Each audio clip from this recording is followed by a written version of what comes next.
Today we are recording from Glow Studios. We are recording in this, what room would you call this, Tabby? I don't know. Chill out room? The chill out room, yeah, for sure.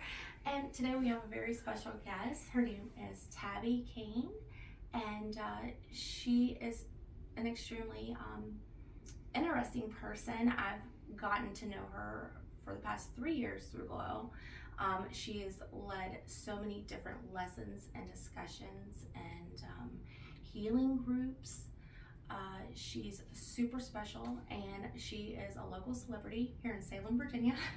Whoa. I don't know if I go to that. Yeah, she owns Stillwater Flotation. I'm like, oh my goodness, it's so cool. It's like an egg that you float in. One of them is. So we have one that's a pod that is kind of the traditional when you think of deprivation floating. Mm-hmm. But the other 3 rooms are actually cabin style. So you open the door and step over an enclosure. You can actually stand up inside. So it negates, if you have that fear of claustrophobia, it negates that piece so that you can experience it without the fear. So I have to do a promo for Stillwater and show you guys what it looks like. We're gonna make it's this pretty happen. cool. Yeah. Well, today, we were deciding that we're just going to go off the cuff and ask universe and our spirit, our higher selves, which way should we be led in conversation today to ensure that the highest good comes through for us and for you guys. Mm-hmm. So whatever way we go, we're going to go down the rabbit hole maybe. But it's going to be fun, and we're so glad that you're along for the ride. Yeah, I spend lots of time down the rabbit hole, so I come up for air every once in a while. Hello! I love it. Well, let me ask you, how long have you known that you've had a gift of maybe intuition or have you seen spirits or felt them or heard them? How does that work for you? Okay, well, in terms of length of time, I'm kind of a newbie to the game. I've only been doing this for maybe 6 years. It's been 6 years since I started to acknowledge. How's that? And then when you start to acknowledge, you're like, oh, wait a minute. This happened and that happened. And you can kind of go back in time. You're like, oh, maybe this was really there, just kind of dormant, and I wasn't acknowledging it so much. Because I remember even in high school, I would be at a party and I'd be like, I have to go back to the skating rink, right? Because my mom's going to show up. And they're like, what are you talking about, your mom? Trust me, get me back to the skating rink. My mom's going to show up. And I get back there, I put my skates on. I'd skate for 5 minutes and my mom would walk through the door. And everybody like, how do you do that? I don't know. Right. I just know. So even way back then, I know as a young child, I heard a voice that would speak to me. But that went away really quickly, I think, because it was shut down in me, 5, 6, 7 years old. So it's only been the past 5, 6, 7 years, whatever, that I've really kind of acknowledged and started exploring the whole holistic world. And for me, I don't see things. I can close my eyes and sometimes get a flash of an image, but I don't see spirit.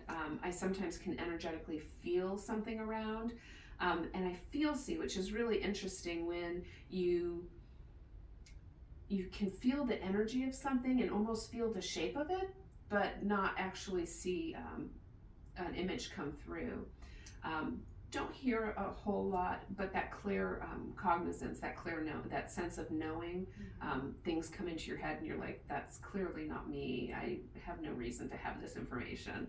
Right. So that comes through a lot. But a lot of my work is done through my empathic abilities and my ability to go into your energy field, of course with permission, but to go into the energy field and see what's going on, whether it's a physical or etheric thing that's happening, and then work to correct that. So. Very cool.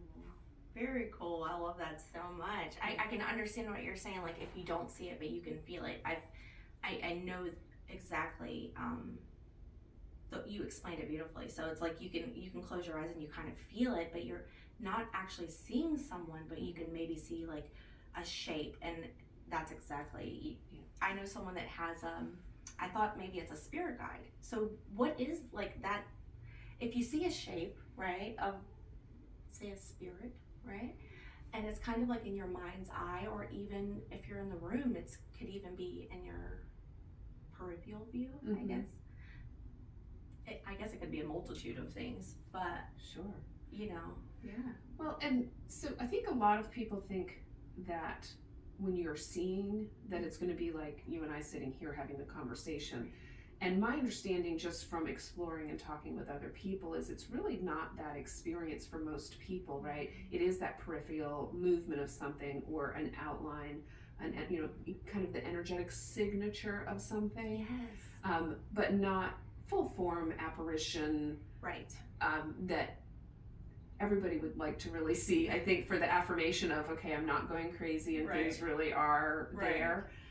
For me, I can feel, and I don't even know how to put it into words. I can feel the energy in the room. I can feel something over here. I can feel if it's tall. I can feel if it's short. But I'm not getting a visual image of what I'm seeing, right? Right. Sometimes I can feel a color. Like I can feel that something blue or something green. But it's so hard to even try to put into words like what that's like. Right. It's like the claircognizance piece. Right. Trying to discern, is that your information or is that information that's being gifted to you from the ethers, right? It takes practice and it takes a lot of confirmation coming from outside sources. You know, Absolutely. That's energetic. Oh, okay, yeah, that's the third time I've heard that now. So clearly there's, you know, some synchronicity going on here. Mm-hmm. That's the way you build that skill and start to understand which is yours. Like if I'm feeling the information on this side of my body, it tends to be energetic. If I'm feeling on this side, it tends to be my egoic mind thinking. And that's for me how I can start to discern which way the information is coming in. Right. So maybe you trained your body to say, you know, well, if it's this way, I'm feeling it's this. If it's this way, I'm feeling that. So it's really like a nice attunement. You really have to listen to yourself, your soul, that intuition. And, you know, we've had this conversation so many times. It's like, if you don't listen to your gut, you know, normally you regret it. Yeah. Well, and for everybody it's different, right? So it's not one size fits all when it comes to this energetic world. Everybody feels, sees, hears, and experiences things from a different standpoint. Mm-hmm. Some of it, I think, is what you're open to allow. Some of it is just everybody has access to all the clears, but we do usually have one that's stronger than another. It doesn't make it right, wrong, good, bad. It just is. Right. But it is a really interesting way. And you know, something you said, excuse me, that I think is really important to acknowledge is that we, there goes the brain. Sometimes we get the message. Yeah, well, I'll come back if it That's comes okay. back. But yeah, there was a piece in there that seemed like it was important to acknowledge. I'll come back to it. No, I appreciate any acknowledgement. Yeah. Sometimes it goes in and out so fast I can't keep up anymore. So it's on to the next. It's okay. No worries. But yeah, we that's something that I've been working on for a little while. Is like listening to my gut, sitting with it, and sometimes things come through, and I find that I'm like more on point when I just let it flow through. Sure. So I just say it, whatever it is, and then it's normally it's a true thing. It was meant to come out at that time, right? It was meant to hit someone for that moment. But I've heard things with spirit saying, you know, well, if you want to know if this is true, then ask them this. And when you ask them this, but you've already heard it, then that's kind of your validation that. Absolutely. Yeah.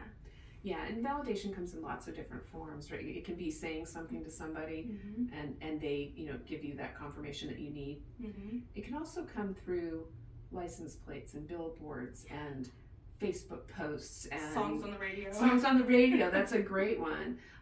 So we're not open. If we pay attention and are open to the different various ways the information comes through, we'll be able to learn a lot more. And what my point was before is feeling it in your body, working with energies, whether it's spirit or it's galactic or it's just the movement of energy. You have to be very in tune with your body because it is expressed in so many different ways through your body. You might smell something. You might get this taste in your mouth. I'm like, where did that come from? I've had that happen before where I'm like, I'm tasting, and they're like, yeah, like, what is that? Keto. I had that keto taste in my throat one time. I'm like, are you doing like a new diet? Like, are you on a keto diet? She's like, yeah, I am. Okay, well, you need to watch it because I can feel that the pancreas is being overworked. So just, these taking that step and being really brave and stepping out and going, okay, this is going to sound crazy, but right. And then getting that confirmation. But you do have to listen to your body and all the cues that are coming into it. So that was the point that I was trying to get to. It came back. It did come back. I knew it would. I did too. Not that you're psychic or anything. It was pretty cool. Like, I have like a really open schedule, and I was like, and Tabby reached out and said, yeah, I'd like to interview with you. And I'm like, okay, cool. I'm like, I'm really open. When is a time that works for you? And she shot me one time. And that is the only time that I had already had something booked. Of course, right? And I said, are you psychic or something? But it was pretty funny. It was wonderful. Yeah. You could have picked any day. That's okay. We found one. So we did This good. is the right day. This is the perfect day. And if Casey wants to pan over and show everyone the beautiful rainbows and prisms that we have reflected on the wall.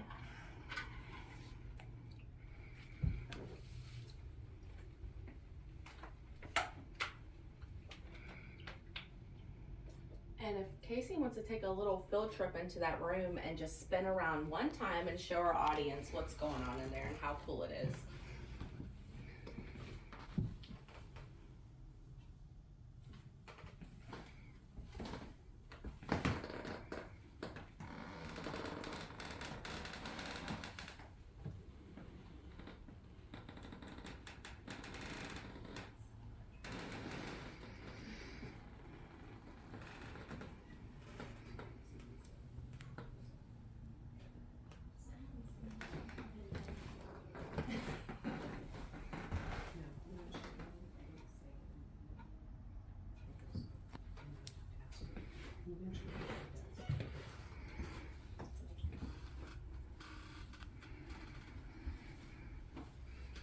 Thank you so much, Casey. So this is one of the many rooms that we have here at Glow. Tabby practices out of this room and works on a number of modalities. Massage. I'm training for massage. She's training for massage. I'm not massage yet. I'm getting there. Well, I'm halfway through. She's certified Reiki, and that's not quite massage. But can you explain how that works? Sure. So, first of all, my healing business, just so I can put the name out there, is Be Lightful Healing. So Be Light, F-U-L, healing.com is my website. And I have about 12 different modalities. I actually started with healing touch and then kind of worked my way from there. But Reiki, I'm a Reiki master teacher, and we actually are teaching a class out of here in a couple of weeks. So Reiki is like an energetic massage, is how it was explained to me. And until you experience it, you don't understand it. It's the movement of energy through our chakra systems and our meridian systems, and it's the opening, aligning, and clearing of that energy field. And the way I explain it to people, it's like a river, right? So the energy comes in through your crown and goes all the way through your chakras down to the root. And it's like a river flowing. And when everything's going good, the water's flowing smooth, everything's great. But we, as human beings, create little dams with energetic rocks, if you will, okay? So somebody cuts you off in traffic and you don't deal with just the releasing of that frustration, rock goes in the river. Your spouse says something to you that hurts your feelings, and again, you swallow the pain from that, and you don't deal with the anger or the frustration that comes up, another rock in the river. And over the course of our lifetime, we just build up all of these rocks until this dam completely blocks the flow, and the energy now is either stagnant or has to move somewhere else. At first, it's an energy issue, right? And you can see it reflect in your life. If you have a sacral block, maybe you're not as creative, you can't get into that next project, you can't come up with new ideas, that kind of thing.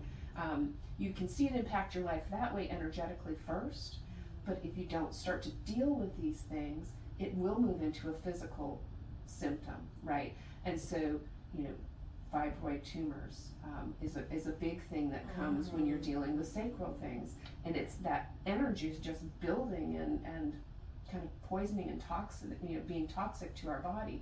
Well, Reiki goes in and removes those energetic blocks and allows that energy to flow through our system a little bit more smoothly. And I say Reiki, to be completely honest, a lot of the energetic modalities work on that same premise of moving energy. It's just what really resonates for you and what makes sense for you. And when you have 12 different modalities to pick and choose from, I tend to do what I call intuitive sessions. And what that means is I usually will start with a Reiki base, but I may pull in some IET, or I may pull in some healing touch. I'll pull from my bag of tricks, and if I get to a spot and the energy's really thick and I can't really, eventually I could get it to move, but then I just go deeper in my toolbox. I grab my soul language and I just clear with soul language, and it just goes so much faster. So depending on where I am and what I'm working on, I can really tune each appointment specifically to the person that I'm working with and what they need in that now moment. So, what is IET? Integrated energy therapy. Okay. Sorry, just throwing out terms there. And then I'm also trained in access bars. So, like Rava Rana and myself will do dual appointments.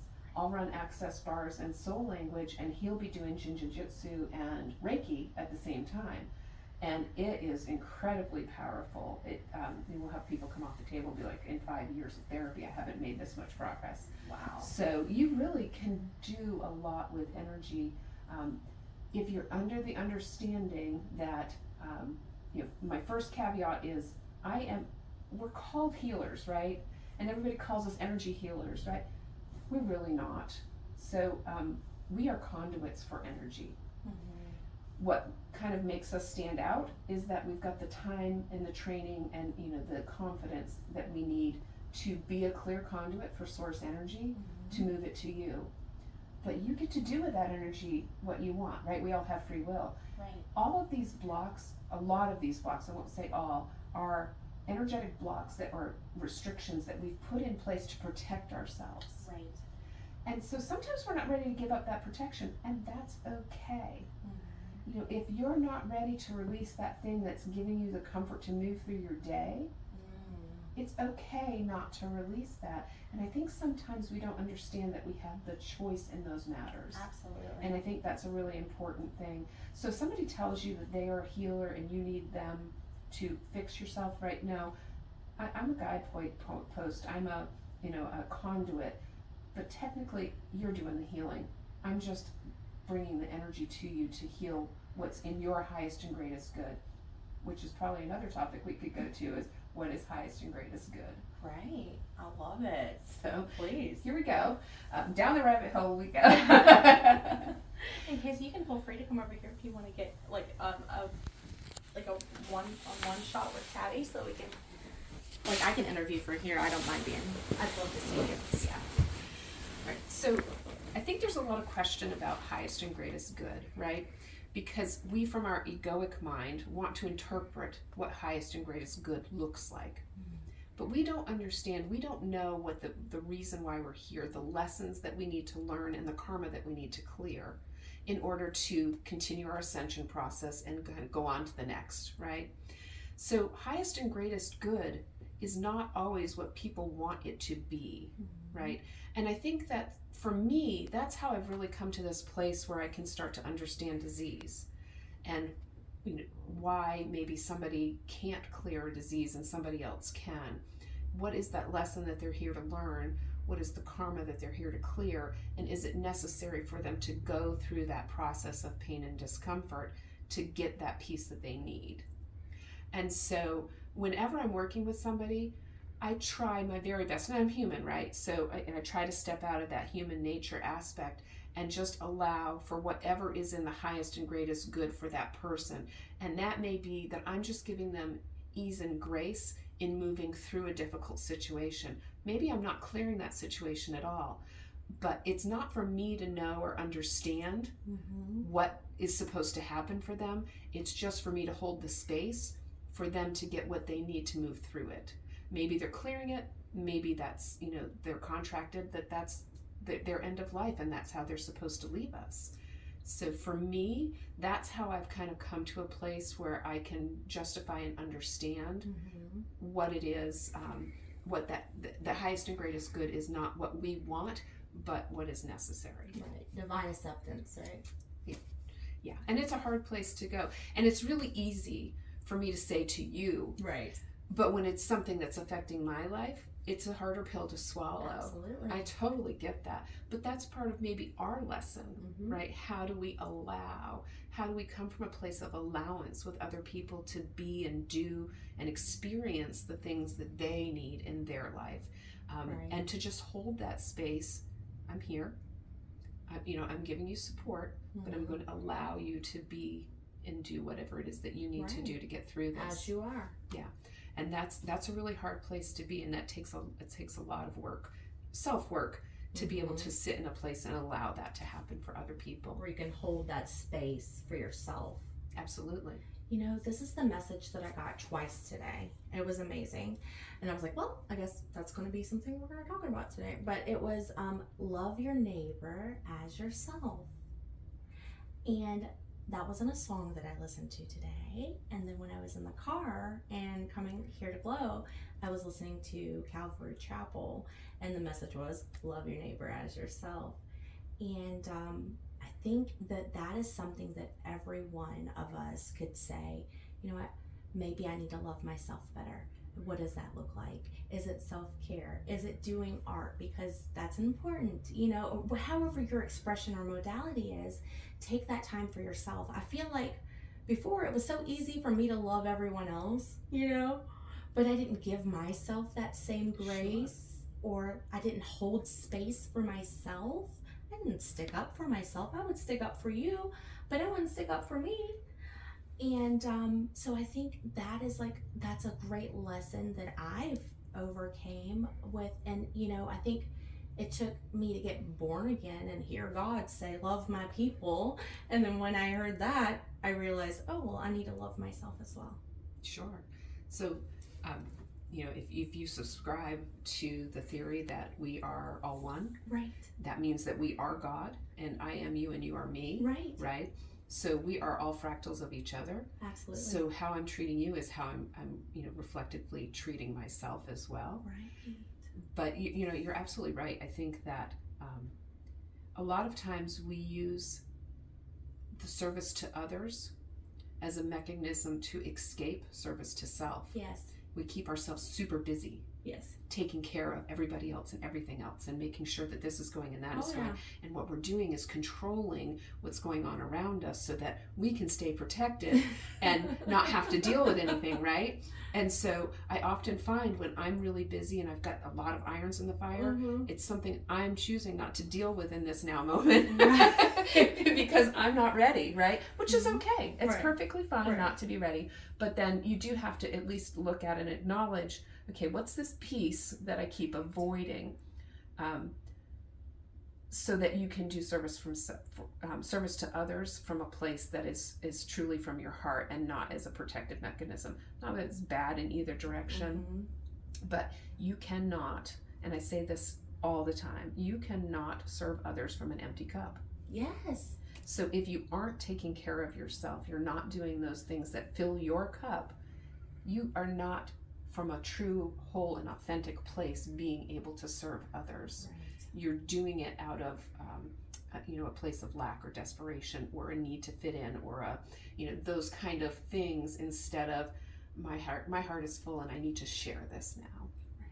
So and I think people get kind of hung up on this self-care needs to be this big time-consuming thing or expensive thing. We have to go get massages. It'd be a bubble bath. It can be reading a book. Yeah. Like it can be setting an alarm 10 minutes earlier and sitting with a coffee on the porch by yourself and just reflecting on what you have going on in the day and how you're going to flow through that day and what you can bring in, right?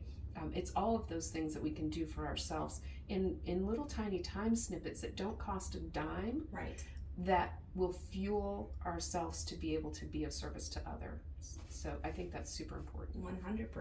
And that's, I'll reiterate in my own terms, I guess, what you said.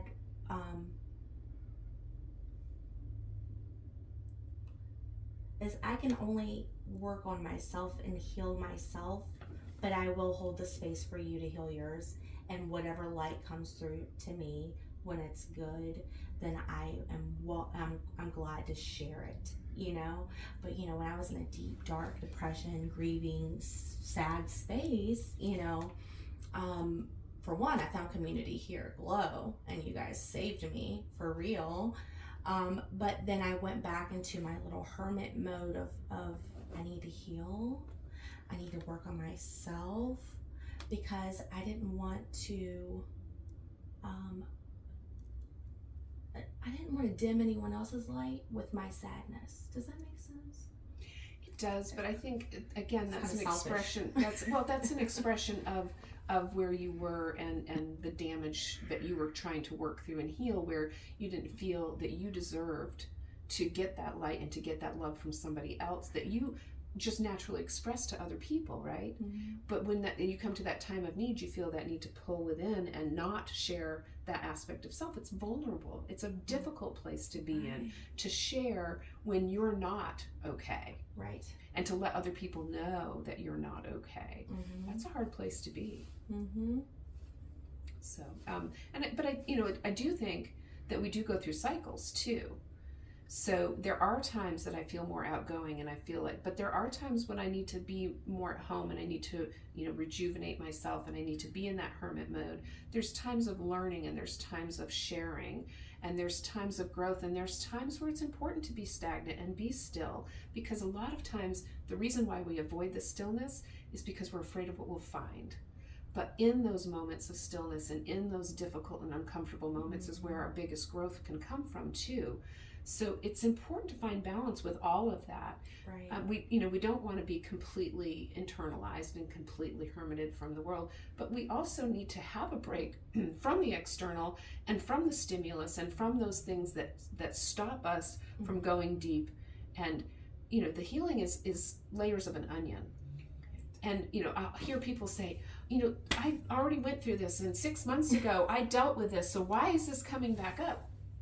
But what we don't understand is that when we're dealing with a depression or something of that nature, there's layers to that depression. It's not just I'm depressed. Mm-hmm. I'm sad. I'm disappointed. I'm mad at myself. I'm mad at the other person, maybe for leaving. And you've got layers that build into this one thing that we call depression. Right. You need to peel one layer of that onion at a time, and it's okay to take breaks in between that peeling and enjoy life for a little bit and then go back in.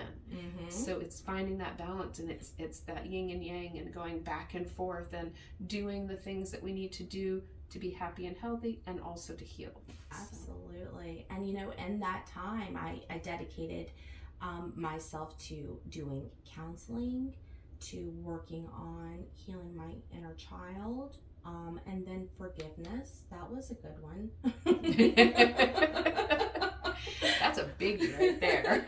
Forgiveness to self is hard. You can work on the forgiveness to others and maybe justify that a little bit better. But when it comes to forgiving yourself, man, that's a big pill to swallow. For sure. And you have all these limiting beliefs and all these blocks that have come in over all these lifetimes that say that we're not good enough, we don't deserve, we should do this and take care of others, or do all these other things instead of focus on self. And it's selfish, right? I'm being selfish by taking this time to heal myself when I have kids or I have a job or I have whatever it is that's going on in your life, and you feel bad about taking care of yourselves.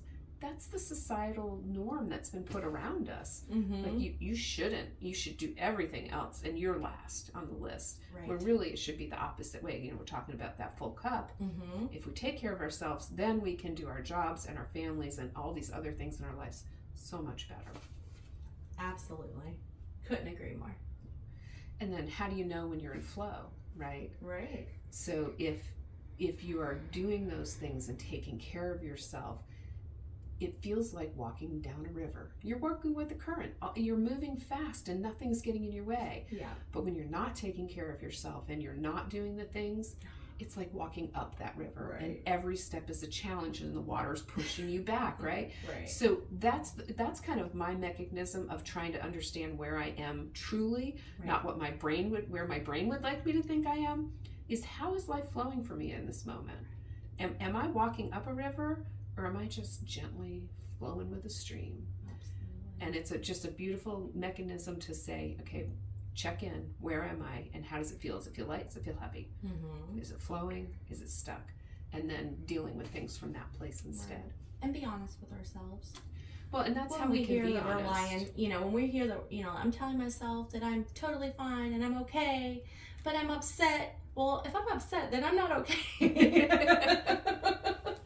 Or you're like, no, I'm fine. This doesn't bother me at all. Right. But then you close your eyes and you sit with yourself and you're like, my chest is tight, my hands are clenched, and my teeth are clenched. I've got TMJ for days.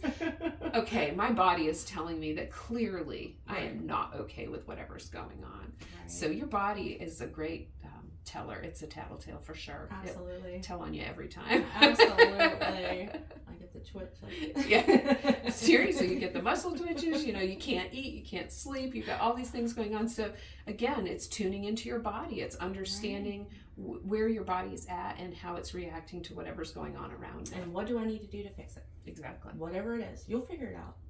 Yep. If you don't. And you generally know. Yeah. If you don't figure it out, come over here and see us, and we'll sit with you and talk with you about it until you do, I guess. Well, and that's what this energy work is about. When you get stuck and you don't know where to go, and we can block from ourselves exactly what's going on in our lives, those little lies that we tell ourselves so that we can get on to the next day. That's where the energy work comes in, because I can go into your body and I can be like, oh, it's your heart that's blocked, your solar plexus, your whatever, and help you identify where you're holding that stuck energy, help you release that stuck energy. And a lot of times I'll even have little messages that come up like, it's relating to this, or this is the feeling, or that kind of thing that helps you go, okay, yeah, that is what I've been hiding from myself. All right. And then, you can take it to the talk therapist. You can work through those things and really kind of integrate that Western and Eastern philosophy together of healing, because it doesn't have to be one way or the other. Right. It's whatever resonates, right? Sure. Take what resonates, leave what don't. And whoever resonates too. Exactly. And that's why there's so many different modalities and so many different healers and so many different things going on out there, because different things resonate with different people. And energetically, we're going to resonate differently with each other. And it doesn't mean that you're bad or I'm bad. Right. It just means that, maybe we're not in the same place, or we aren't contracted to be in a space to share this information together. Mm-hmm. But you go to the next person and they're completely in alignment with you. Absolutely. So it's not that the healer is bad or good, or that the patient is fixable or not fixable. It's, finding that correct energetic mix. And bringing it together for the healing that you need. Absolutely. And so that's why, being able to talk to somebody or going to an expo, that kind of thing, like the expo that's going on at Salem Civic Center on April 29th, just saying. But to be able to meet face to face and be in that energetic field of another human being and go, okay, this feels good, and I feel like I could be comfortable with this person, or understanding and acknowledging, not that you need to share it with the person, but okay, this person energetically just doesn't feel exactly right for me, and going on to the next and seeing what that person has to offer. And that's what something like that is so beneficial for, is just being able to explore and talk to and understand who your match is before you invest the dollars that go behind that. Absolutely. I love that. Yeah, because sometimes when we speak to someone, you may not be on the same frequency. Sure. So it doesn't matter what the other says. You're not going to hear it because you're not on the same frequency. But maybe the vibes can change and we'll work to that space. Maybe it's I need to work on myself, or there's something that, maybe there's a reason why we're not on the same frequency, right? Mm-hmm. But when you find your people, your tribe, your trusted, your kindreds, it will resonate. You'll say, oh my goodness, this person really helped me, and they helped me help myself, right? It's not that there's a secret pill or anything that anyone's offering anyone. It might be touch, it might be a hug, or a conversation, or music or art. So there's so many modalities, and that's what I really love about this space right here and what all of you practitioners are bringing to the table. I feel super blessed to encounter each spirit that walks through that door. It's very special. And it might be, oh, you think I'm a little woo-woo, but we can still appreciate and love each other, and hold space. Walking that fine line, right? Between spiritual and crazy. I'm not crazy. Yeah, and I think that's a serious concern when it comes to the energetic and spiritual world. Is there's a lot of fear around it for people who aren't familiar and don't know where it comes from. People think that, oh, there's something about you or something about me that makes us different, when the reality is the only thing that makes us different is that we've put the time and energy into honing the skills, but that they're open to everybody. And the fear that a lot of the church has put into people that it's demonic or of the devil to do this energy work, and not understanding that this is coming from source, right? Absolutely. It doesn't get any purer than where we're pulling this energy from, and that we're trained in how to put in protections, how to ground, how to clear, how to balance, how to do all these things, so that we know when we come together that we're in a safe space and that we are bringing in the energy that's for the highest and greatest good of all. Absolutely. So and that's kind of where that difference comes from, I think. Yeah, and I think everyone here is on board with that. Exactly. Sure. Yeah. I love it. Well, thank you so much for being a light worker, a pleasure. You're so fun. I will put your links in the description. Thank you. I will drum up as many locals as I can to come to this expo at the Salem Civic Center. It's going to be a good one. April 29th from 10 to 5. It's going to be down on the main floor. We already have over 50 vendors signed up, so I suspect we'll be between 70 and 80 by the time we get there. Entry is free because we don't want anything to stand between people coming in to explore and the people that are there to help them grow. So awesome. We're excited to see it. It was huge last year.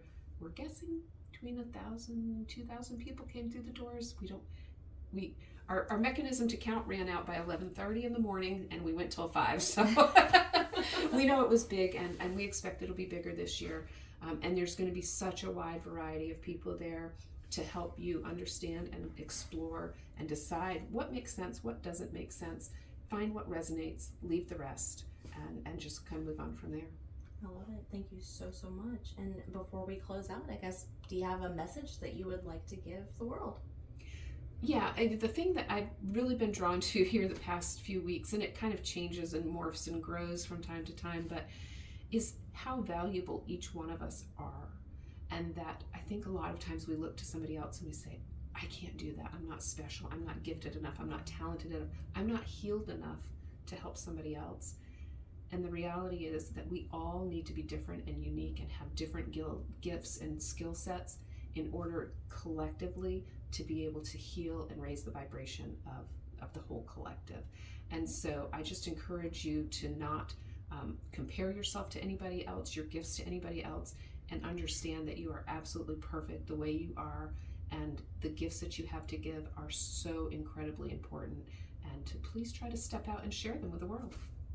Thank you so much. You're welcome. Thanks for having me. I appreciate you. Yeah.